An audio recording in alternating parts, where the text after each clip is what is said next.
नमस्ते दोस्तों। आज की कहानी है दिल्ली में हुए एक जुर्म की। जुर्म एक पति का जो अपनी पत्नी की ज़रूरतों को पूरा नहीं कर पाया। जुर्म एक आदमी का जो अपने परिवार को समय नहीं दे पाया।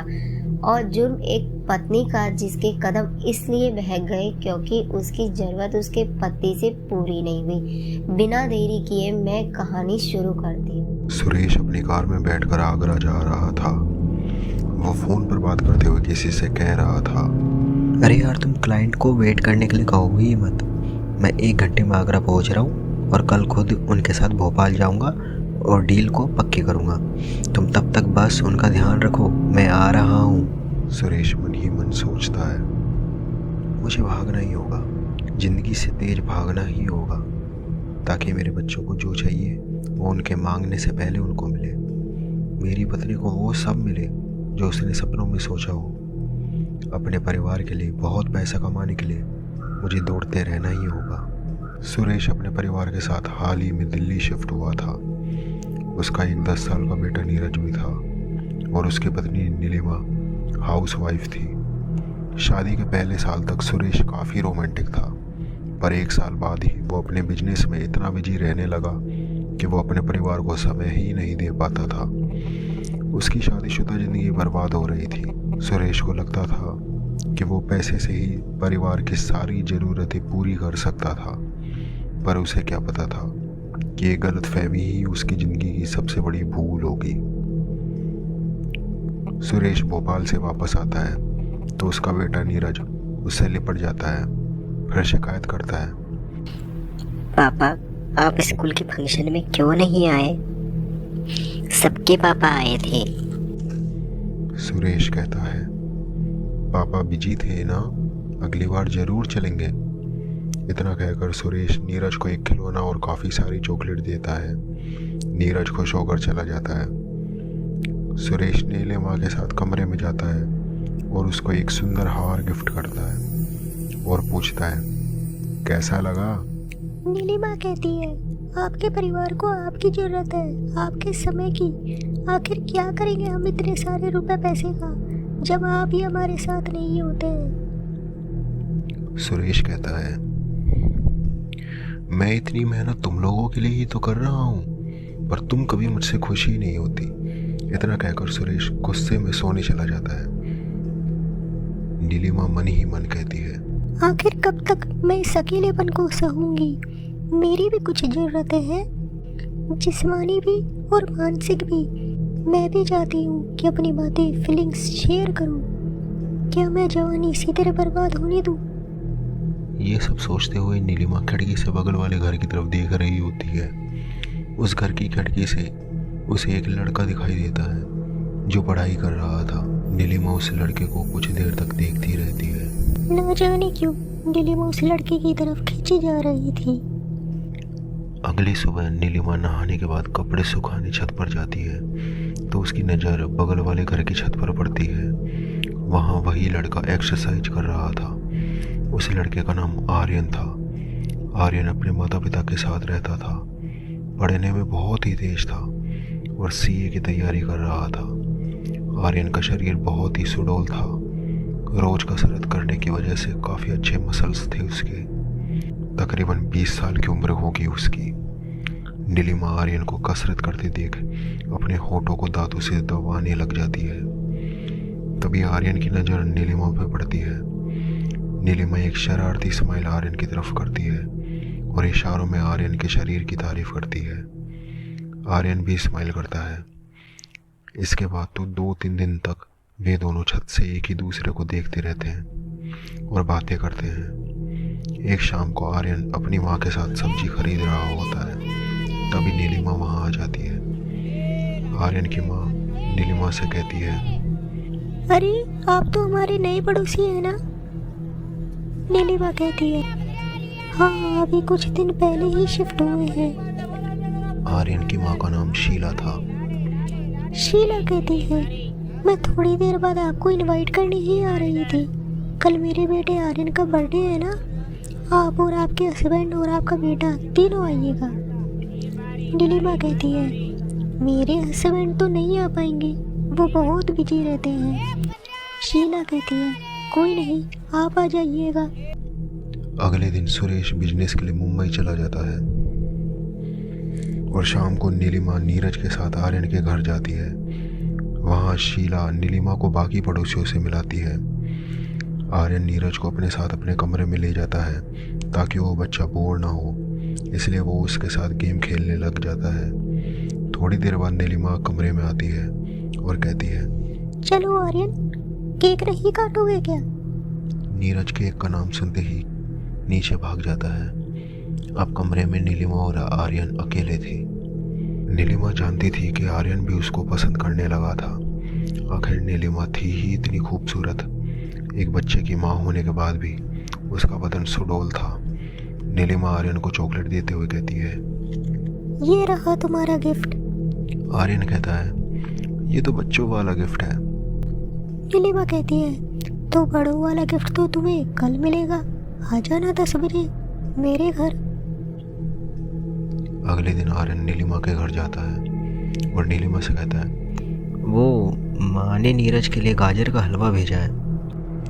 आर्यन नीलिमा को डिब्बा देता है और इधर उधर देखने लग जाता है। नीलिमा कहती है क्या देख रहे हो, बाकी सब कहाँ है, यही देख रहे हो ना? आर्यन हाँ में सर हिलाता है। नीलिमा जवाब देती है सुरेश बिजनेस के लिए मुंबई गए हैं और नीरज स्कूल। आर्यन कहता है, आप मेरा गिफ्ट देने वाली थी ना? नीलिमा कहती है हाँ, वो मेरे बेडरूम में है। नीलिमा आर्यन को आंखें बंद करने को कहती है। आर्यन आंखें बंद करता है। नीलिमा आर्यन को किस करती है, फिर कहती है मेरा रिटर्न गिफ्ट नहीं दोगे? ये कहकर वो बेड पर लेट जाती है।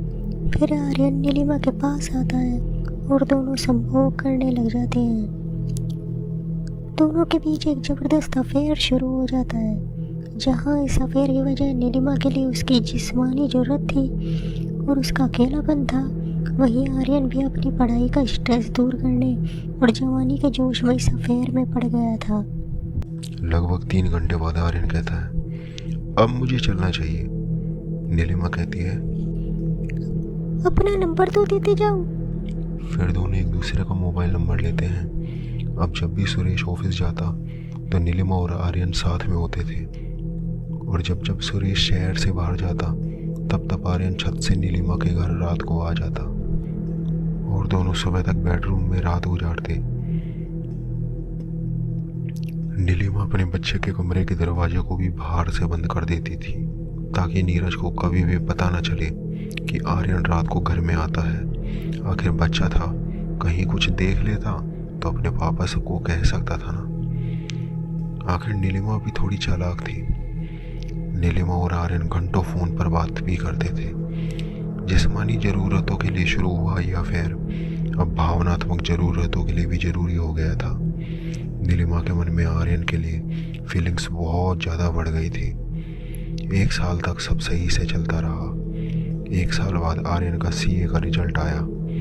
आर्यन फेल हो चुका था। वो रिजल्ट देखकर रोने लग जाता है। वो जानता था कि उसकी पढ़ाई नीलिमा की वजह से खराब हुई है। शाम का वक्त था। आर्यन के कमरे में उसके माता पिता बैठे हुए थे। आर्यन के पापा पूछते हैं, आखिर क्या हुआ है तुझे? तेरा ध्यान पढ़ाई में है ही नहीं, तभी फेल हो गया। देख बेटा, हम मिडिल क्लास के लोग हैं, जिंदगी हमें दूसरा मौका नहीं देती। आर्यन की माँ कहती है, कोई प्रॉब्लम है तो हमें बता, मेरे साथ शेयर कर, मैं तेरी मदद करूंगी। आर्यन बेटा बता हमें। आर्यन कहता है, पापा मैं आपको अब निराश नहीं करूँगा, बस इस बार माफ़ कर दो। आर्यन एक बार फिर पढ़ाई में जुट जाता है। उधर नीलिमा बार बार आर्यन को कॉल करे जा रही थी, पर आर्यन उसके कॉल का जवाब नहीं दे रहा था। रात को नीलिमा आर्यन को मैसेज करती है कि अगर वो 11 बजे से पहले उसके पास नहीं आया तो वो आर्यन के घर आ जाएगी। आर्यन रात के 11 बजे छत से नीलिमा के पास जाता है। नीलिमा उसको बेडरूम में ले जाती है। नीलिमा आर्यन से पूछती है, क्या हुआ है आखिर, तुम मुझे नजरअंदाज क्यों कर रहे हो? आर्यन कहता है, बस नीलिमा, मैं ये रिश्ता और नहीं रखना चाहता। नीलिमा कहती है, क्यों, मन भर गया मुझसे? क्या मैं अब तुमको सेक्सी नहीं लगती, या फिर किसी कॉलेज की लड़की का चक्कर है? आर्यन कहता है, ऐसी कोई बात नहीं है, वो मैं सीए के एग्ज़ाम में फ़ेल हो गया। नीलिमा कहती है, ओह आई एम सॉरी यार, पर आर्यन, इसकी वजह मैं थोड़ी ही हूँ। तुम मुझसे रिश्ता क्यों तोड़ रहे हो?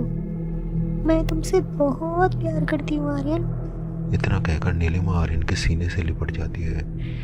आर्यन नीलिमा को समझाता है, मुझे बस अब अपनी पढ़ाई पर ध्यान देना है। नीलिमा कहती है, तो कौन रोक रहा है तुमको पढ़ने से? मैं तुमसे थोड़ा वक्त ही तो चाहती हूँ। और देखो आर्यन, ये रिश्ता सिर्फ तुमने शुरू नहीं किया था, हम दोनों ने किया था, इसलिए केवल तुम्हारे चाहने से ये ख़त्म नहीं हो सकता। और अगर तुमने मेरी बात नहीं मानी तो मैं तुम्हारे माँ पापा को सब बता दूंगी।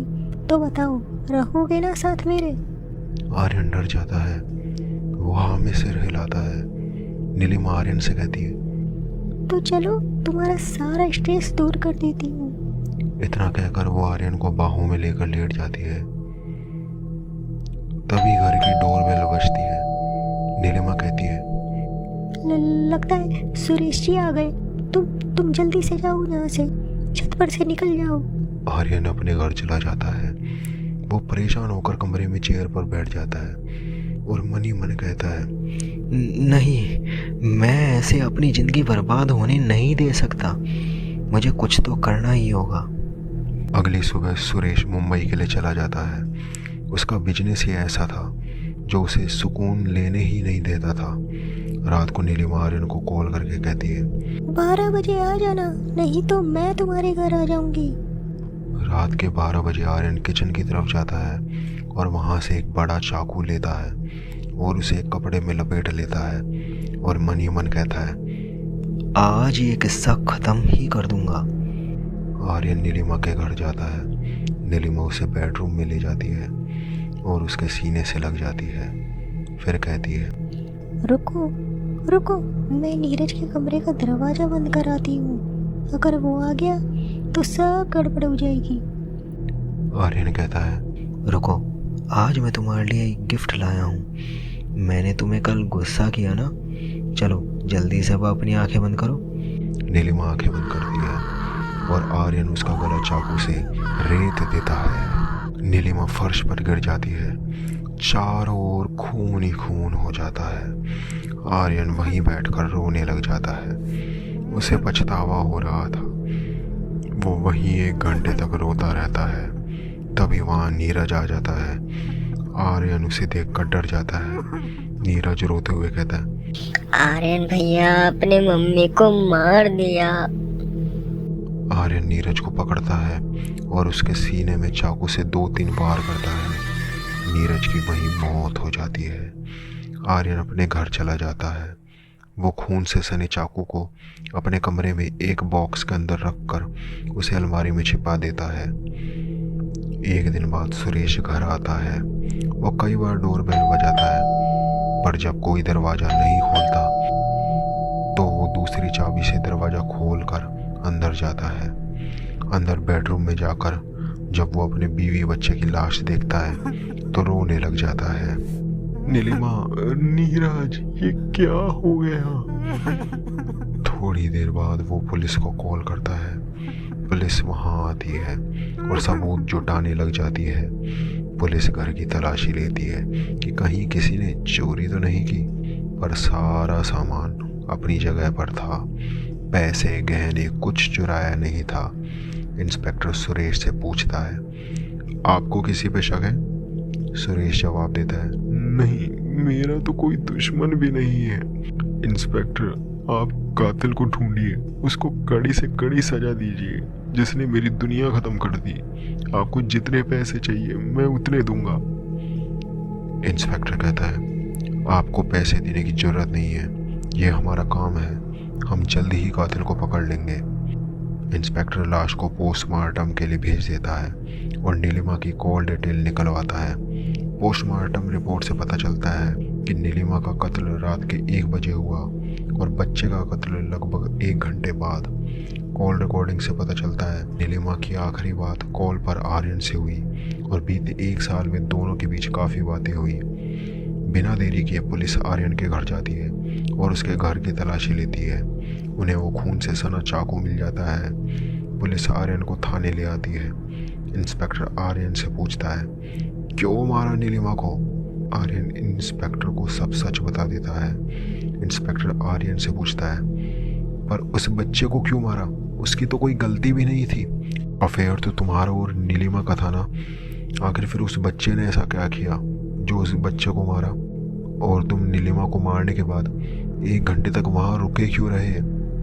आर्यन जवाब देता है, मैं 1 घंटे तक रुका रहा क्योंकि मुझे बहुत पछतावा हो रहा था, इसलिए मैं नीलिमा जी के पास ही रो रहा था। इंस्पेक्टर कहता है, और जब वो बच्चा वहाँ आया तो तुमने उसे मार दिया? तुम्हें जरा भी पछतावा नहीं हुआ आर्यन? अगर पछतावा होता तो तुम अपनी माँ के साथ अपनी प्रॉब्लम्स को शेयर करते। अगर तुम्हें पछतावा होता तो तुम उस बच्चे को नहीं मारते। अगर तुम्हें पछतावा होता तो अपना जुर्म पहले दिन ही कबूल कर लेते।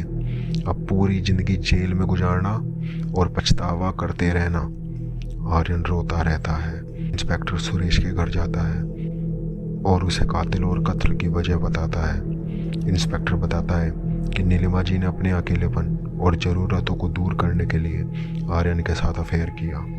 आर्यन को अपने जुर्म की सज़ा मिलेगी। सुरेश रोते हुए कहता है, नीलिमा को उसके धोखे के जुर्म की सज़ा मिली, आर्यन को कत्ल के जुर्म की, और मेरा बेटा बिना वजह मरा।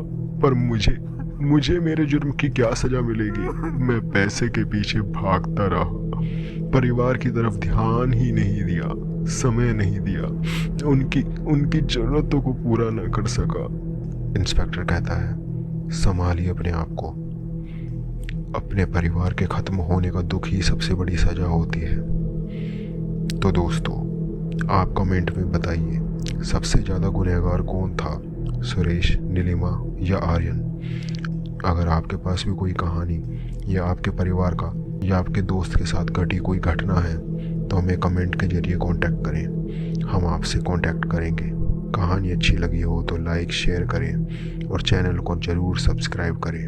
मिलते हैं अगली कहानी के साथ।